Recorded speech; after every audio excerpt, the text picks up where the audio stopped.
अस्सलामुअलैकुम, welcome back to my channel. कैसे हैं आप सब लोग? उम्मीद है सब ठीक ठाक होंगे, खैर खैरियत से होंगे और जहाँ कहीं पे भी होंगे दुआ में याद रखते होंगे। अभी मुझे जाना था मार्केट, कुछ सामान लाना था, इमरजेंसी बेसिस पे मैं जा रही थी। वीडियो से आपको आइडिया हो जाएगा, बहुत बहुत ज़्यादा स्पीड में वीडियो बनाई है आगे। लेकिन पॉइंट ये नहीं है कि मुझे मार्केट जाना है और मैं मार्केट दिखा रही हूँ, ऐसा नहीं है। मैं अभी जब निकलने लगी थी तो मुझे एक डीएम आया हुआ था कि आप तो रिदा के घर गई थी, तो आपने क्यों नहीं उनको रोका जाने से? वो क्यों जा रही हैं? वो हालात से भाग रही हैं।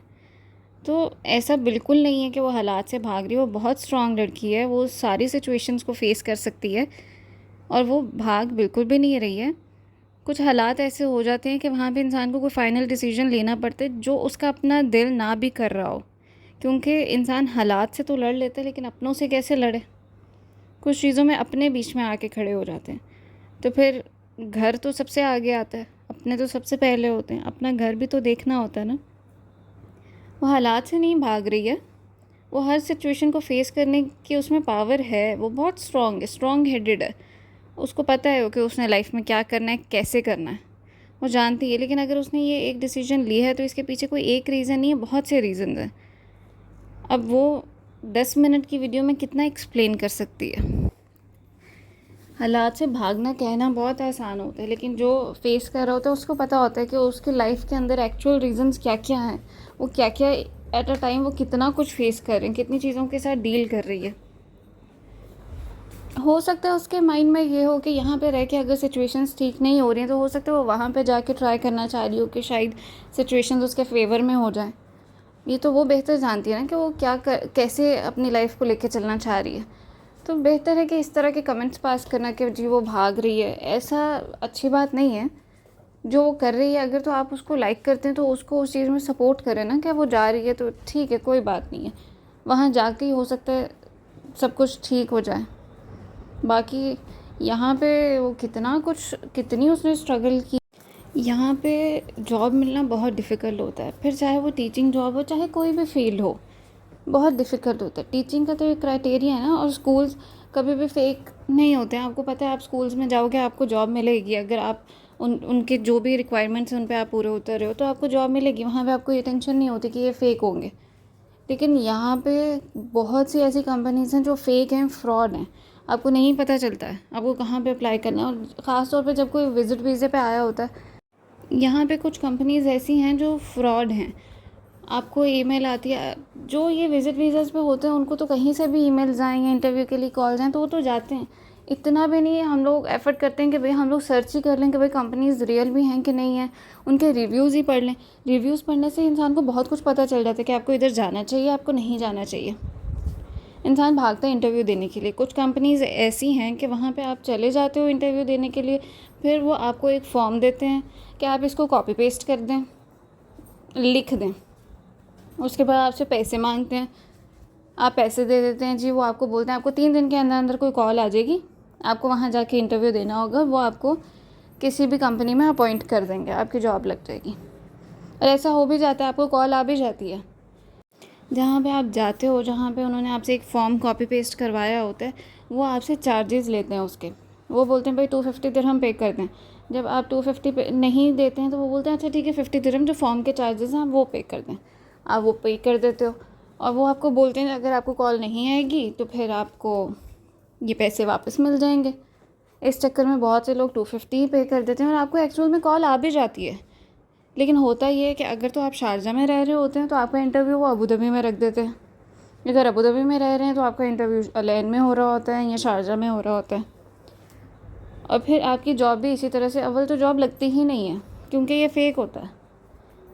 तो आप इंटरव्यू दे के पैसे बर्बाद करके जितने भी हों घर में बैठ जाते हैं, और वो पैसे आपको वापस भी नहीं मिलते हैं। जब आप लेने के लिए जाते हैं कि हमारी जॉब तो लगी नहीं, तो बोलते हैं भाई इंटरव्यू के लिए तो आपको कॉल आई थी ना, तो अब आप उनके रिक्वायरमेंट्स पे पूरे नहीं उतरे होगे तो अब आपको जॉब नहीं मिली।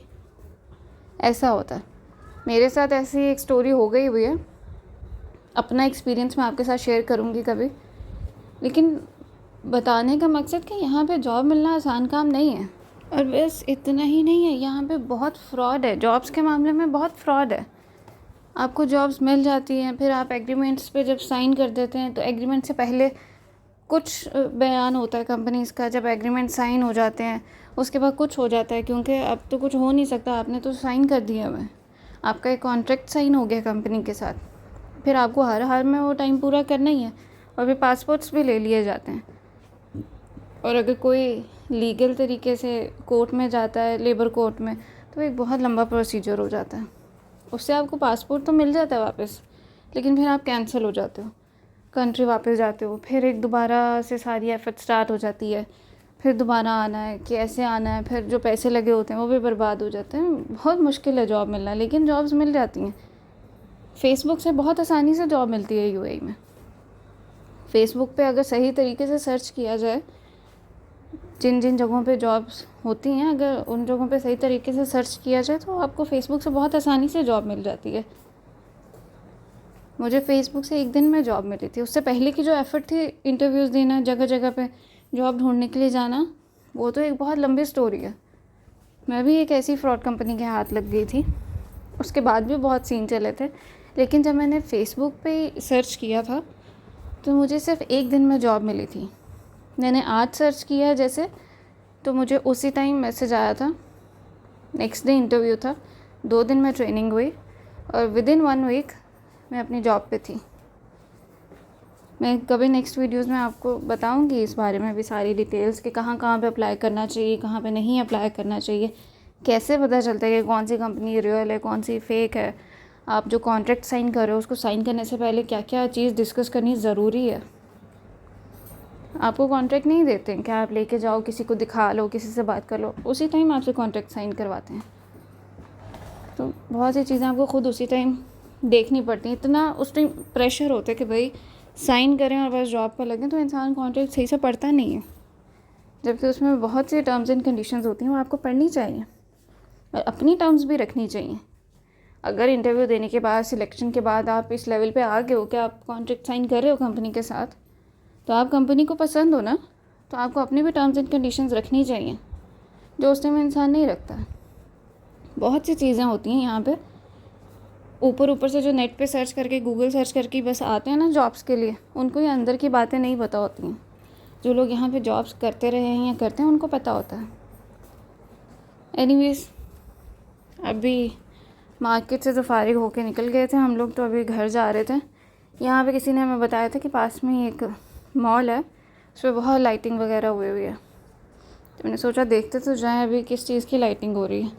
अभी तो नेशनल डे भी बड़ा दूर है, क्या हो रहा है इधर आगे है। यहाँ पे अबाया बहुत अच्छे मिलते हैं।